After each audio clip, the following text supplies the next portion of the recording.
โมตัสสะภะคะวะโตอะระหะโตสัมมาสัมพุทธัสสะนะโมตัสสะภะคะวะโตอะระหะโตสัมมาสัมพุทธัสสะนะโมตัสสะภะคะวะโตอะระหะโตสัมมาสัมพุทธัสสะพุทธังสรณังคัจฉามิธัมมัง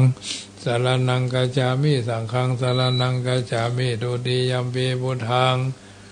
สรณังกัจฉามิทุติยัมปิธัมมังสรณังกัจฉามิทุติยัมปิสังฆังสรณังกัจฉามิตติยัมปิพุทธังสรณังกัจฉามิตติยัมปิธัมมังสรณังกัจฉามิตติยัมปิสังฆังสรณังกัจฉามิสรณกัมมนัง พุทโธสัพพัญโญทยานโนธัมโมโลกุตโรนาวาสังโฆมัคคะพละโตจาอิเจตังรัตนะตยังเอตัสสานุภาเวนะสัพพะอันตรายโยวินาสันตุโนติปิโสภะคะวะอะระหังสัมมาสัมพุทโธวิชาจารณะสัมปันโนสุขโตโลกาวิโตอนุตตโรปุริสัตธรรมสารติสัทธาเทวมนุษย์สานังพุทโธภะคะวะติสวากขาโตภะคะวะตาธัมโมสันทิติโกอากาลิโกเอหิปัสสิโกโอปนายิโกปัจจตังเวติทัพโพวินยูหิติสุปฏิปันโน ภะคะวะโตสาวกสังโฆอุจุปฏิปันโนภะคะวะโตสาวกสังโฆยายะปฏิปันโนภะคะวะโตสาวกสังโฆสามีจิปฏิปันโนภะคะวะโตสาวกสังโฆยติทังยะตาริปุริสายุคานิอัฏฐาปุริสาภุคาราเอสะภะคะวะโตสาวกสังโฆอะหุนยโยปะหุนยโยตัคขินยโยอัญชลีกาลนิโยอนุตตรังปุญญเขตังโลกัสสาติอนุตตรังอภิสัมโพธิงสัมพุทธิตวาตถาคโตภะธัมมังยังอเตเสสีธัมมจักขังอนุตตรังสัมมาเทวะภวะเตนโตโรเกอปติวัติยังยถากตาอุปวันตาปฏิปติจมัชฌิมาจตุสวาลิยาสัจเจสุวิสุตังญาณทัสสนังเทสิตังธรรมราเชนะสัมมาสัมโพธิกิตตังนาเมนะวิสุตังสุตังธรรมจักรปวัตนังวายาการณาปะเทนะสังคีตันตามปนามาเสเอวเมสุตังเอกังสมัยยังภะคะวาสาวัตถิยังวิหารติเจตวะภารณะสิยังวิหารติอิสิปัตตเนมิคตาเยตันตะโขภะคะวาปัญจวัคคีเยภิกขุอมันเตสีตเวเมภิกขเวอันตาปปะชิเตนะนาเสวิทัพพายโยจายังกาเมสุกามาสุขันธิกานุโยโคหิโนคัมโมโพตุจนิโกอนาริโยอนาทัสสานิโตโยจายังอัตตาอิรามัฏฐานุโยโคตุโขอนาริโยอนาทัสสานิโตเอเตเตภิกขเวอุปวันเตอนุปกัมมะมัชฌิมาปฏิปทาตถาคเตนะอภิสัมพุทธาจักขุกรณีญาณกรณีอุปสมายะอภิญญายะสัมโพธายะนิพพานายะสังวัตติกะธัมมาจะสาภิกขเวมัชฌิมาปฏิปทาตถาคเตนะอภิสัมพุทธาจักขุกรณีญาณกรณีอุปสมายะอภิญญายะสัมโพธายะนิพพานายะสังวัตติอายะเมวะอริโยอันตังคิโกมะโคสยติตังสัมมาทิฏฐิสัมมาสังกัปโปสัมมาวาจาสัมมากัมมันโตสัมมาอาชีโวสัมมาวายามโมสัมมาสติสัมมาสมาธิอายังโฆสาภิกขเวมัชฌิมาปฏิปทาตถาคเตนะ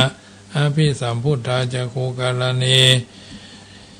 ญาณกรณีอุปสมายะอภิญญายะสัมโพธายะนิพพานายะสังวัตติอิตังโขปนาภิกขเวทุกขังอริยสัจจังญาติปิทุกขาจาราปิทุกขามรณะปิทุกขังโสกะปะริเทวทุกขโทมนัสสุปายาสาปิทุกขาอภิยหิสัมปะโยโคทุโขปิยหิวิภะโยโคทุโขยัมปิชัง นารปฏิตัมปิทุกขังสังคิเตนะปัจจุปทานะทุกขาปัจจุปทานานาปัจจุปทานาขันธาทุกขาอิตังโขปันนะภิกขเวทุกขสมุทัยโยอริยสัจจังอายเมวะอริยสัจจังยายังตัณหาปโนภวิกานันทิราคาสหคตารัตราปินันทิเนสยติทังกามตัณหาภวตัณหาวิภวตัณหาอิทังโขปันนาภิกขเวทุกขานิโรธคามิเนปฏิปทาริยสัจจังโยทัสสะเยวะตัณหายาเสสาวิราคานิโรโคจโค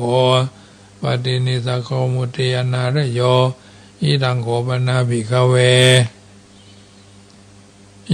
อายาเมวะอริโยตังคิโกมะโคสยติตังสัมมาทิฏฐิสัมมาสังกัปโปสัมมาวาจาสัมมากัมมันโตสัมมาอาชีวะ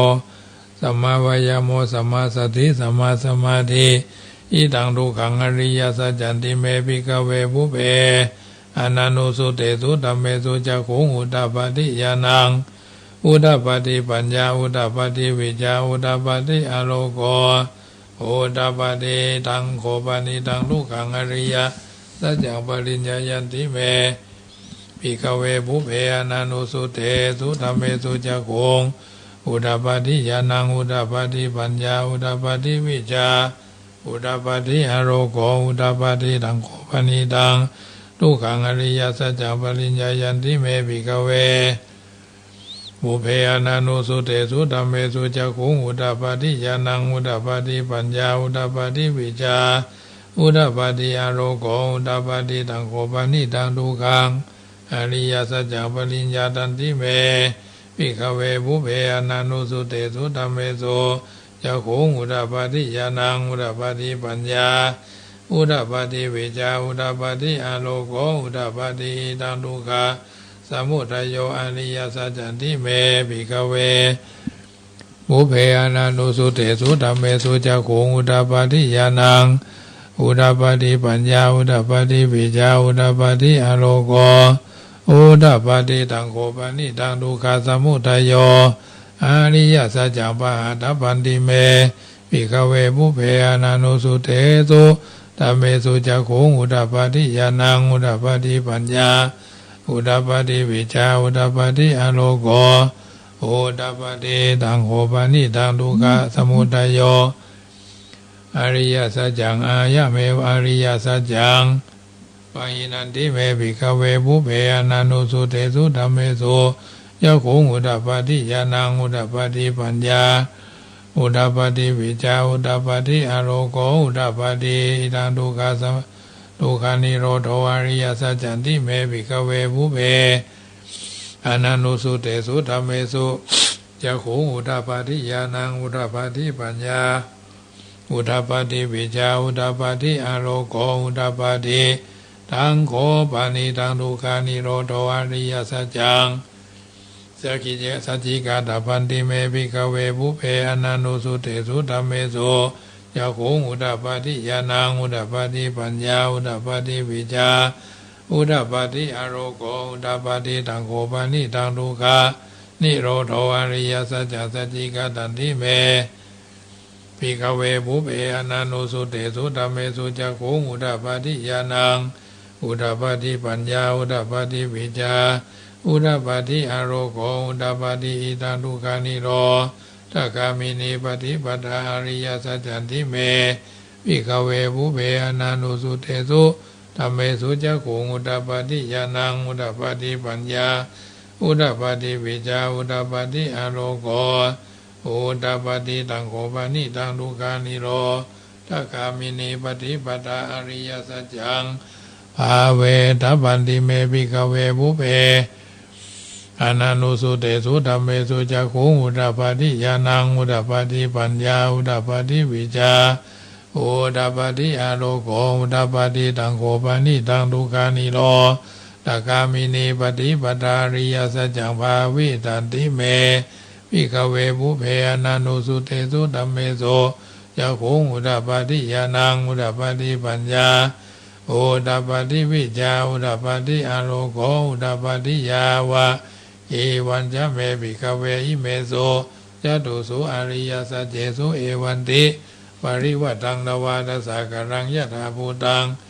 ญาณทัสสนังสุวิสุตังอโหสิเนวตาวหังภิกขเวสเทวเกโลเกสมาลเกสภามเกสัพพมเกสัสมานาประมาณิยาปัจจายาสเทวมโนสายาอนุตตรังสัมมาสัมโพธิง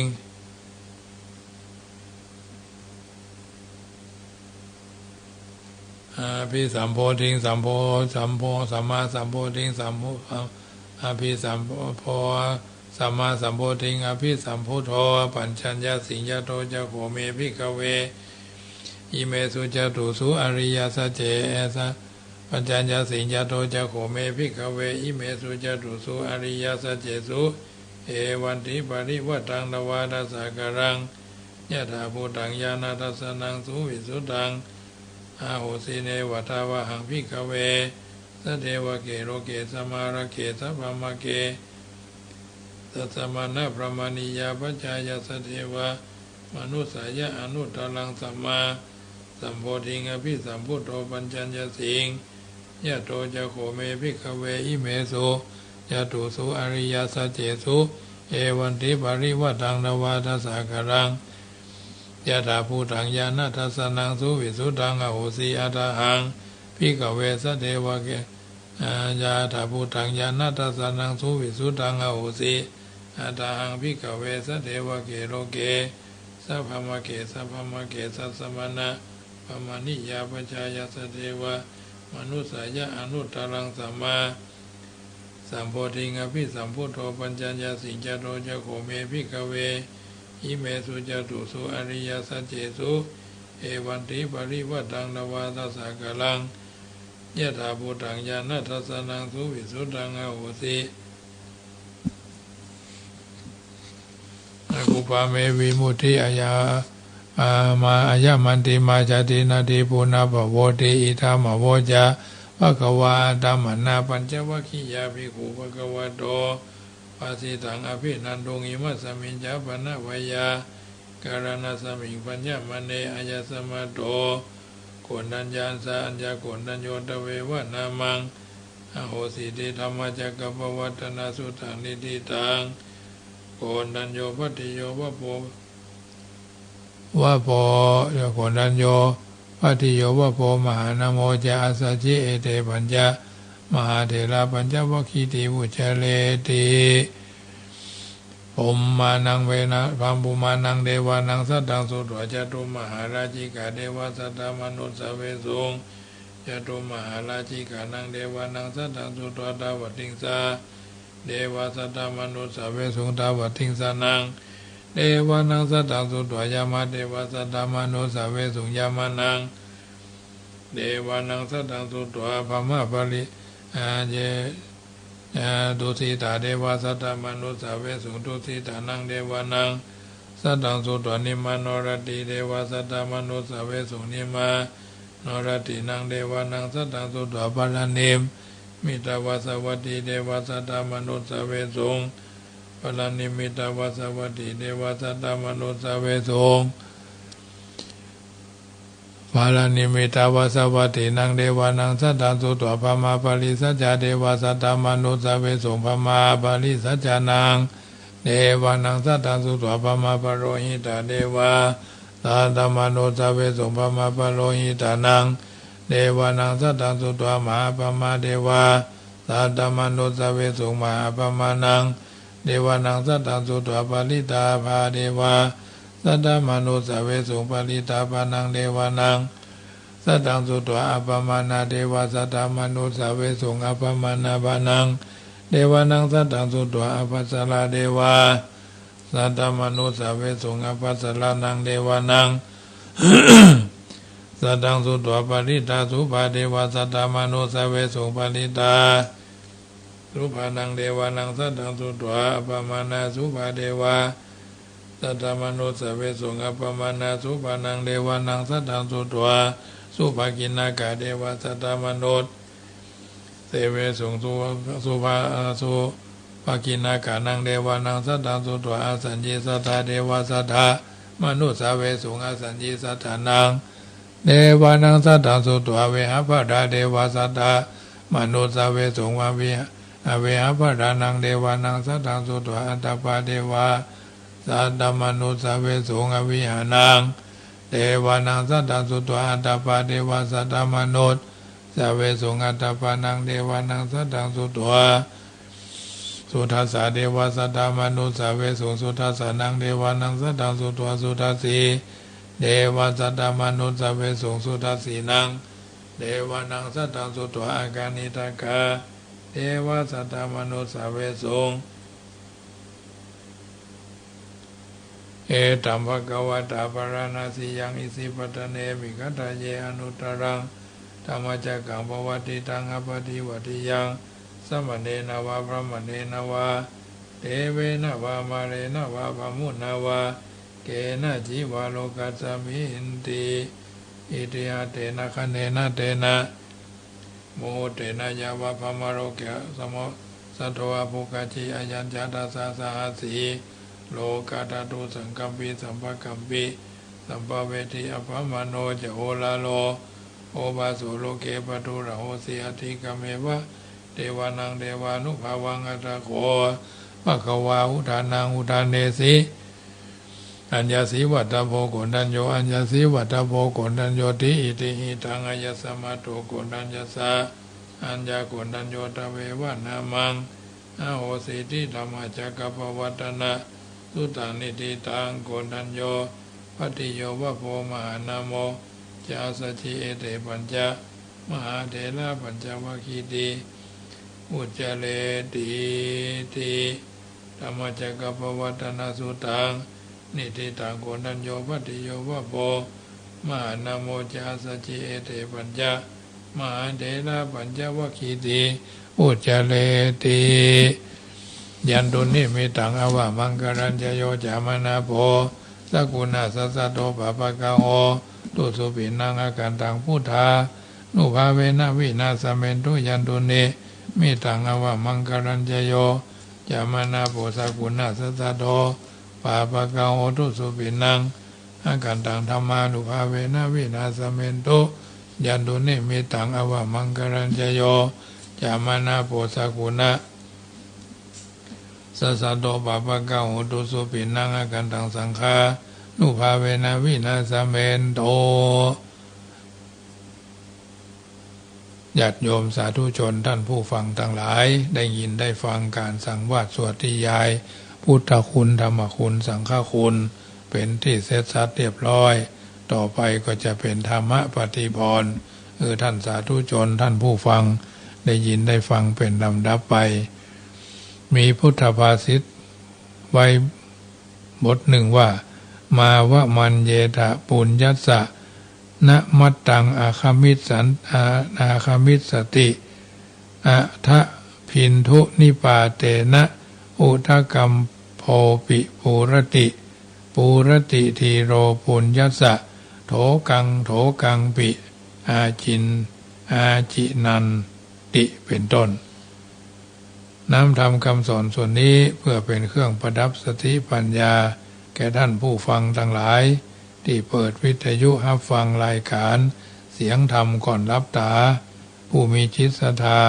ที่จะฟังน้ำธรรมคำสอนเบื้องแรกก็มีการฮือตานแบ่งปันฮือตานแล้วก็จาคะแบ่งปันรักษาศีลเจริญจิตตภาวนาทำการทำงานไปโดยฟังน้ำฟังธรรมไปโดยได้สวดโยโกห้องไปโดยบางท่านก็กินข้าวน้ำจำข้าวแรงก็ฟังไปโดยเนาะทำหั่นทำนี่ไปเย็บปักลักร้อยอันนั้นอันนี้สืบเพราะว่าซ้ำงานเมื่อตอนกลางวันเป็นต้นเพื่อปรารถนาผลคือความสุขความเจริญทั้งในชาตินี้และก็ชาติหน้าวันผูกเมื่อเจ้าจะได้ทำบาตรใส่บาตรตักน้ำใส่บาตรหยาดน้ำเมียดหมายตานไปหาปุถุชชนคนเป็นที่ฮักปิยชนเป็นต้นอันมีพ่อมีแม่มีอดีตสามีอดีตภรรยาพ่อง ทั้งนี้ทั้งนั้นเอาท่านทั้งหลายก็ถือว่าเป็นชาวพุทธอย่าประมินอย่าดูหมิ่นบุญว่าน้อยเนาะอย่าดูหมิ่นบุญน้อยตามสุนทรพุทธภาษิตพุทธนิพนธ์ว่าสมเด็จพระพุทธเจ้าตรัสไว้ในพระสุตตันตปิฎกขุตกนิกายพระบาลีอุเทศเบื้องต้นว่ามาว่ามันเยทะปุญญัสสะนะบุคคลอย่าพึงดูหมิ่นบุญว่าน้อยอย่ามีประมาณเล็กน้อยจักบ่คือผลทีละชนคนมีปัญญาสั่งสมบุญไว้เตือนเล็กเตือนน้อยก็ก้อยๆเป็นกอบเป็นกำเป็นชิ้นเป็นอันเนาะเป็นชิ้นเป็นอันเป็นกิจลักษณะเหมือนดุจหม้อน้ำที่เก็บน้ำไว้ด้วยน้ำเพื่อจะรองรับน้ำฝนที่มันตกลงมาเตื้อยศเตื้อญาติได้เต็มฉะนั้นสมเด็จพระพุทธเจ้าของเราทรงสอนให้มวลมนุษยชนมวลมนุษยชาติพากันขวนขวายหมั่นทำบุญเสมอบุญทางกายบุญทางกรรมบุญทางจิตใจได้คิดทำสร้างได้ก่อสร้างห้างแผงได้ร่วมด้วยช่วยกันบางอย่างก็ไม่ได้ทำคนเดียวแล้วบางอย่างก็อาศัยเพื่อนมีบ้านเหนือมิตรมีบ้านใต้เนาะแม้จะทำบุญเพียงเตื้อครั้งละเล็กละน้อยก็จะได้ดูหมิ่นว่าโอ้บุญน้อยเดียวบ่ได้ไผก็ทำได้อย่าเล่าตนองนั่นแหละเพราะบุญที่จะทำไว้แต่ละเตื้อนิดหน่อยถ้าทำไว้บ่อยๆก็จัดว่าเป็นสั่งสมบุญไว้แล้วเมื่อเมินไปบุญที่ถ้าสมไว้นั่นก็จะมีปริมาณนักเต็มเปี่ยมด้วยบริบูรณ์ในจิตในใจของตนบุญเป็นที่มาของสมบัติต่างๆเช่นบุญที่ทำบุคคลทำบุญแล้วปรารถนามนุษย์สมบัติก็มีบุคคลทำบุญแล้วปรารถนาส่วงสวรรค์สมบัติก็มีบุคคลทำบุญแล้วปรารถนานิพพานสมบัติก็มีเคยได้ยินคนบางคนว่าบุญน้อยได้สามีก็บ่ได้ดังใจเฮาเป็นคนมีบุญน้อยเนาะเกิดมาถึงเตื้อบ่ร่ำบ่รวยบ่มั่งมูลทุนเต้าเหมือนเขาเฮาเป็นคนบุญน้อย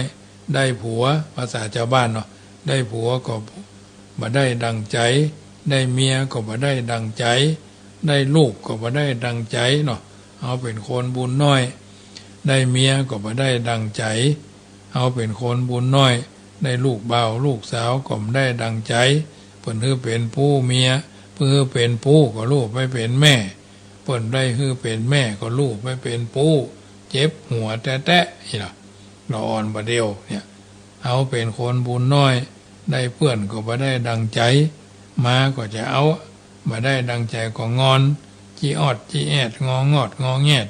ทำตัวเหมือนขี้เดือนถูกเสียมขี้เดือนถูกเสียมเนาะจะลดจะเล็ดเนี่ยได้ยินบ่อยๆญาติโยมทั้งหลายถ้าเอาหู้ตัวว่าเอาเป็นคนมีบุญน้อยก็ฮื้อฟังฮื้อรีบทำบุญเนี่ยกะทำบุญนักทำบุญไปเรื่อยๆน้อยแต่ขอให้มันสม่ำเสมอเนาะสม่ำเสมอทุกวันอย่าได้ขาดอย่าเอาท่องทวนหนังสือเนี่ยกะบางคนบ่เก่าพูดว่า7 วันเว้นดิดซ้อมดนตรี5 วันอักขระหนีเนิ่นช้าน่ะ3 วันจากนารีเป็นอื่นวันหนึ่งเว้นล้างหน้าอาบเศร้ามองสีเป็นต้นอันนี้เราต้องทำบ่อยๆทำเรื่อยๆฉะนั้นอย่ามัวพัดวันประกันพรุ่งว่ารอให้รวยอย่าก่อนจึงจะทำบุญ การทำบุญนั่นแม้บัดรวยก็ทำได้ถึงวันวิธีทำบุญในพุทธศาสนามีถึง10 ประการก่อนเอาจะเลือกเอาอันใดสวดมนต์ทุกวันฮื้อทานถึงวันรักษาศีลถึงวันเนี่ยย่นย่อกับบุญกิริยาวัตถุ3บุญจากการฮื้อทานนี้เขาต้องมีทุนทรัพย์จะนักจะน้อยก็ตามศรัทธาจึงจะทำทานได้ ศีลละไมบุญเกิดจากการรักษาศีลรักษาศีลแล้วบ่ต้องฮื้อทุนทรัพย์บ่มีทรัพย์ก็รักษาศีลได้จะรักษาศีลห้าหรือศีลอุโบสถก็ไม่ต้องเปลืองทรัพย์แต่ประการใดภาวนาบุญเกิดจากการเจริญภาวนามีฝึกสมาธิเจริญวิปัสสนาการเจริญภาวนาเนี่ยก็ไม่ต้องจ่ายทรัพย์คือเมื่อเฮายังบ่มีทรัพย์ก็ยังมีเงินก็เลือกทำบุญด้วยวิธีที่ยังต้องทำมาต้องจ่ายทรัพย์ก่อนและสามารถทำบุญได้ถึงวันเนาะการทำบุญด้วยการฮื้อทานนั่นเป็นที่มาของโภคทรัพย์โภคสมบัติจะทำให้เกิดความสมบูรณ์พูนสุขทำบุญด้วยการรักษาศีลอันยังก็ชื่อว่าศีลรักษากายวาจาให้เรียบร้อยชื่อว่าศีลการรักษากายวาจาให้เรียบร้อย ชื่อว่าศีลรักษาศีลห้าย่อมเป็นที่มาของมนุษย์สมบัติคือเกิดมาเป็นมนุษย์ที่สมบูรณ์เนาะบ่ใบ้บ่บ้าบ่เงอะงะปัญญาอ่อนมีพลานามัยสมบูรณ์ปราศจากโรคาพยาธิเบียดเบียนรักษาศีลห้าท่านว่าเป็นบุญสูงยิ่งกว่าฮื้อทาน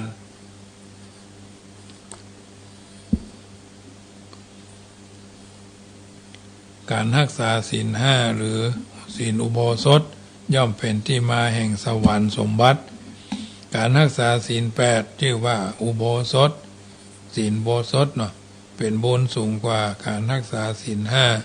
ภาวนาไม่บุญเกิดจากการเจริญภาวนา คำว่าภาวนาแปลว่าอบรมใจให้สงบอบรมใจให้เย็นเป็นคนใจดีด้วยการเจริญสมาธิเจริญวิปัสสนาเป็นการสร้างนิพพานสมบัติย่อมทำให้ผู้ปฏิบัติเกิดความสงบร่มเย็นด้วยกายด้วยใจเป็นบุญสูงกว่าบุญทั้งปวงข้อความในคาถาที่ว่าบุคคลอย่าพึงดูหมิ่นบุญว่าน้อยมีประมาณน้อยจักบ่ฮื้อผลนั่นบุญกุศลต่างๆมีทานมีศีลมีภาวนาเป็นต้นที่บุคคลทำไว้แล้วเพียงเล็กน้อยเช่นบริจาคเงินทำบุญฮื้อทานเพียงเล็กน้อยรักษาศีลเพียงเล็กน้อยหรือเจริญภาวนาเพียงนิดหน่อยบางคนก็เลยบ่หันความสำคัญของบุญกุศลที่ตนได้ทำเพียงเล็กน้อยเลยดูถูกดูหมิ่นบุญเล็กน้อยของตนนั่นว่าคงจะบ่ฮื้อผลอะหยังสู้คนที่เขาทำบุญไว้นักบ่ได้เขาจะต้องได้รับผลบุญมากกว่าตนสมเด็จพระทศพลสัมมาสัมพุทธเจ้าได้ตรัสไว้เตือนบ่ฮื้อคนดูหมิ่นบุญว่าน้อยที่ตนทำไว้เล็กน้อยนั้นจึงหันความสำคัญของบุญกุศลที่ตนทำไว้ว่าจะต้องฮื้อผลอย่างแน่นอนดังนั้นเมื่อท่านสาธุชนได้ทำบุญไว้แต่ละครั้งแม้บริจาคทรัพย์ทำบุญเพียงเล็กน้อยก็ควรตั้งใจเปี่ยมด้วยศรัทธาทำใจให้ผ่องใสแล้วตั้งใจปรารถนาผลของบุญเช่นอธิษฐานจิตว่าสุทินังวัตเมธานังอาสวัคยะวะหังนิพพานะปัจจโยโหตุนะสุทินังวัตเมธานังอาสวัคยาวะหังนิพพานะปัจจโยโหตุแปลว่าขอให้บุญให้กุศลผลทานที่ข้าพเจ้าได้บำเพ็ญไว้จงเป็นเหตุปัจจัยให้ข้าพเจ้าได้บรรลุถึงพระนิพพานอันเกษมศาสตร์จากทุกข์อาสวะกิเลสตัณหาเตะวะอันเมื่อสาธุชนได้หันความสำคัญในการทำบุญสร้างกุศลแล้วอธิษฐานจิตของตนปรารถนาผลบุญกุศลโดยวิธีที่ถูกต้องเช่นนี้จัดในว่าเป็นผู้บ่ได้ดูหมิ่นบุญของตนแม้ทำไว้เพียงเล็กน้อยและได้ชื่อว่าเ เป็นผู้ตั้งอยู่ในความไม่ประมาทในการทำบุญกุศลในพุทธนิพนธ์คาถาที่ว่าทีละชนคนมีปัญญาได้สั่งสมบุญไว้เตื้อเล็กเตื้อน้อยก้อยๆเต็มเปี่ยมด้วยบุญกุศลได้อุปมาเหมือนหม้อน้ำย่อมเต็มเปี่ยมด้วยน้ำฝนที่ตกลงมาเตื้อยศเตื้อญาติได้ฉะนั้นในพระคาถานี้พระพุทธเจ้าทรงสอนคือพุทธบริษัทนักศีลนักบุญหมั่นบำเพ็ญบุญกุศลอยู่เสมอแม้จะเพียงเล็กน้อยก็ทีละเล็กทีละน้อยก็ตามเมื่อทำบ่อยๆบุญก็ย่อมมากขึ้นเปรียบเหมือนเอาภาชนะใส่น้ำเช่นน้ำหม้อน้ำไปวางตีนใจคาหรือห้องรอเนาะไว้กลางแจ้งก็ดีเมื่อฝนตกลงมาน้ำฝนก็ตกลงมาเตื้อหยดเตื้อย้อยหยดย้อยหยดหยาดกันเข้าไปขังอยู่ในหม้อน้ำเมินวันนานไปหม้อน้ำก็ย่อมเต็มเปี่ยมด้วยน้ำฝนฉันใดก็ฉันนั้นเมื่อเอานำเงินไปฝากธนาคารวันละ1 บาทฝากทุกวันเป็นเวลาเป็นเดือนจากเดือนเป็นปีหลายๆปีก็เป็นปีเงินที่ฝากครั้งละ1 บาทนั่นย่อมเพิ่มพูนเป็นร้อยกลายเป็นพันกลายเป็นหมื่นกลายเป็นแสนถ้าเอาฝากไปเรื่อยๆเงินก็ย่อมเพิ่มพูนขึ้นเป็นเงินล้านในที่สุดการทำบุญกุศลเตื้อเล็กเตื้อน้อยก็แบบเดียวกันนั่นแหละพระพุทธเจ้าทรงตักเตือนให้คนเฮาทำบุญกุศลไว้บ่อยๆครั้งทีละเล็กครั้งทีละน้อยก็เพื่อให้พุทธบริษัทได้เพิ่มพูนความดีโดยการทานรักษาศีลไว้ในตนว่าประพฤติตนอยู่ในความประมาทเพราะการทำบุญกุศลเป็นการสร้างบารมีในเนื้อในตัวโดยที่สำคัญกว่าในจิตในใจเพื่อเสริมสร้างชีวิตของเฮาให้เจริญก้าวหน้ายิ่งขึ้นไปเพราะคนเฮาจะได้มนุษย์สมบัติคือได้เกิดในตระกูลสูงในตระกูลที่มีศีลตระกูลที่มีธรรมมั่งมูลตูนเต้าเนาะมีเงินมีทองเป็นอยู่อย่างสมบูรณ์พูนสุขบ่เดือดร้อนหรือได้ยศตำแหน่งสูงส่งในโลกมนุษย์ก็เพราะเคยได้ทำบุญให้ทานรักษาศีลไว้หากว่าเคยทำบุญกุศลไว้จักบ่เพียบพร้อมสมบูรณ์ด้วยสมบัติในโลกมนุษย์นี้เลยแม้คนที่ได้สวรรค์สมบัติก็คือได้ไปเกิดเป็นเทพบุตรเทพธิดาเสวยสมบัติทิพยสมบัติในโลกสวรรค์ภายหลังที่จากโลกมนุษย์ไปแล้วได้ทิพยสมบัตินั้นโดยอำนาจกุศลที่ตนเคยทำไว้เมื่อครั้งเกิดเป็นมนุษย์เช่นเคยได้ทำบุญกุศลรักษาศีล8หรือศีลอุโบสถเป็นต้นหากว่าได้สร้างบุญสร้างกุศลไว้ย่อมบ่มีโอกาสไปเกิดในสวรรค์ได้เพราะบ่ได้สร้างบุญเป็นบันไดไต่ขึ้นสู่สวงสวรรค์เพราะฉะนั้นสมเด็จพระสัมมาสัมพุทธเจ้าจึงตรัสไว้ว่าทานันจะสีรันจะสักขโสปานังกุศลผลทานและผลศีลของบุคคลนั้นย่อมเป็นบันไดไต่ไปสู่สวงสวรรค์แม้คนที่จะได้นิพพานสมบัติอันเป็นสมบัติชั้นสูงได้แก่บรรลุมรรคบรรลุผลบรรลุนิพพานตั้งแต่เป็นพระอริยบุคคลชั้นต้นคือพระโสดาบันจนถึงพระอริยบุคคลชั้นสูงพระสกทาคามีพระอนาคามีและพระอริยบุคคลชั้นสูงสุดคือพระอรหันต์บรรลุวิมุตติสุขดับกิเลสตัณหาได้เสี่ยงสิ้นเชิง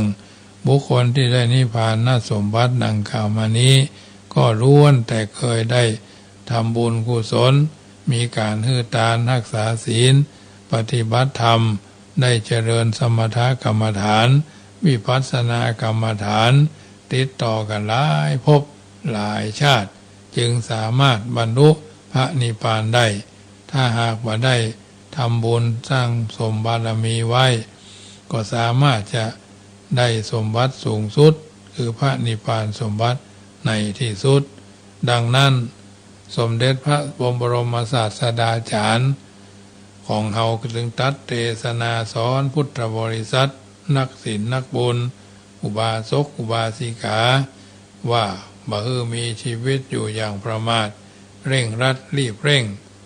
งด่วนทำบุญไว้เสมอจะได้ทำบุญจะทำบุญจะทำน้อยทำนักก็ฮือมันทำบ่ฮือขาดบ่ฮือหายเพื่อเป็นต้นทุนไว้ได้รับสมบัติอันทิพย์อันเทพเป็นอันประเสริฐคือมนุษย์สมบัติสวรรค์สมบัติและนิพพานสมบัติเป็นปริโยสารในการต่อไปเป็นต้นท่านสาธุชนท่านผู้ฟังทั้งหลายอันนี้ก็เป็นน้ำธรรมคำสอนเกร็ดเล็กเกร็ดน้อยเกร็ดธรรมเกร็ดเพชรเกร็ดธรรมเอามาปฏิบัติทอนตอบบุญแทนคุณให้ท่านสาธุชนที่อยู่ท่าดาวฟังกันอยู่ทางบ้านและก็จะได้นำไปเป็นข้อพินิจพิจารณาเดินทางชีวิตโดยมีหลักยึดหลักประพฤติของเราท่านทั้งหลายเป็นลำดับลำดาต่อไปอยู่ในสังคมพุทธเจ้าตรัสว่ามีเมตตากายกรรมอันได้แก่ความมีไมตรีจิตมีเมตตาวจีกรรมความมีไมตรีจิตช่วยเหลือกันด้วยวาจาเมตตามโนกรรมมีเมตตาจิตมามีเวรต่อกันและกันอปติวิวัตติโภคิกาอปติวิภัตติโภคิตาความเป็นผู้บังหวงเอาไว้แต่ผู้เดียวเฉลี่ยแบ่งปันลาภของตนที่ได้มาโดยชอบแก่ผู้สมควรอนุเคราะห์ยึดเหนี่ยวน้ำจิตน้ำใจซึ่งกันและกันจะได้เป็นบรรทัดฐานแห่งการอยู่ร่วมทำเมื่อสังคมร่มเย็นเป็นสุขปราศจากทุกโศกโรคภัยด้วยประการทั้งปวงอันเนี้ยญาติโยมท่านสาธุชนทั้งหลายแผนที่แผนชีวิตคิดที่ดีคิดถูกก็สบายใจคิดว่าถูกก็ทุกข์ใจกุมเท่าตายบุญแปลว่าฟอกบุญแปลว่าเป็นที่เพิ่งของสรรพสัตว์น้อยใหญ่แห่งเฮาท่านทั้งหลายเป็นลำดับไปทับสายก็เนาะเจริญพรแม่วิทันฟังอยู่นะเจ้าว่าสาเจ้า เจ้าสาธุเจ้าแม่วิทันปัญญาโสปาตันเนาะบุญแปลว่าฟอกบุญแปลว่าเพิ่มพูนในสิ่งที่ดีที่งามที่เหมาะที่ควรเพราะฉะนั้นญาติโยมท่านสาธุชนท่านผู้ฟังทั้งหลายสิ่งละอันพันน้อยที่นำมามาเอิ้นมาเจริญพรเนี่ยหรือว่าเฮาท่านทั้งหลายได้ยินสาระอันเป็นมังกระเปิ่นจึงมีพุทธภาษิตว่าปุญญานิปะละโลกัสสมิงปฏิทาโหนติปานินังบุญเป็นที่เพิ่งของหมู่สรรพสัตว์น้อยใหญ่ไกลกันทั่วหน้าฉะนั้นรายการเสียงธรรมก่อนรับตาก็มาถึงช่วงสุดท้ายที่ท่านสาธุชนได้ยินได้ฟังตั้งแต่ต้นวันนี้ภาคบ่ายจักยาว2 ชั่วโมงเนาะคืน96แทนรายการวัดป่าบองแห่งรายการ1ทัดนั้นมาก็เป็นรายการของเจ้าตัวก็ผ่านไปด้วยดีญาติโยมทั้งหลายฉะนั้นก่อนจะรับจะนอนไหว้พระนบธรรมเพื่อเรียบร้อยแล้วอธิษฐานจิตส่งผลบุญที่ได้ตักบาตรทานขันเข้าสืบชะตาอันนั้นอันนี้ของเฮาเป็นระยะต่อไปเพราะฉะนั้นเหมือนพุทธมงคลท่องก่อนนอนว่าก่อนจะนอนภาวนาสาธุพระว่านะมะพะทะก่อน3 หนเป็นตำราเป็นหัวใจนะโมเตโชชัยป้องกันภัยยามหลับไม่อับจนเมื่อล้างหน้าอย่าล้างเปล่าเอาสีลิเสกพุทธสังมิก่อน3 หนตำราว่าเป็นมหาชัยมงคลทิพมนต์คุ้มกันอันตรายจะจากเรือนคันใครที่อยู่ถึงประตูยืนหยุดจุดที่หมาย ภาวโนภาวนาสุขโตโพธิยายแล้วผันผายได้พิพัฒน์สวัสดีอีกจะพระกะสะปัทมังเป็นมนต์ขังเป่าปัดกำจัดผีทั้งปีศาจพูดพายร้ายกาลีเสกเจตีขับไล่ไม่แผ่วพานพุทธสังมังคลังโลเกอย่าเฉยใช้นี้คาถามหาศาลเป็นมงคลคุ้มกันอันธพาลถึงลุกรานได้ดีหนีกระจายเสกทุกคราสวมสร้อยห้อยพระเครื่องเดชกระเดืองเรียกมงคลสามสายช่วยป้องปัดพยานันตรายทั้งหญิงชายเมตตาปราณีเอ่ยอภิวาทานาสีฤทธสนิจังพุทธาปจายิโนพุทโธบังซ้ายธัมโมบังขวาสังโฆบังกายาอะระหังบังเกสาอะระหังพุทโธนะโมพุทธายะได้การเสียงธรรมก่อนรับตาสมสมัยได้เวลาเกิดจะได้ไฟจะถึงกินเนื้อทานไต้ว่าเข้าใจประการใดโทรศัพท์ถามได้ที่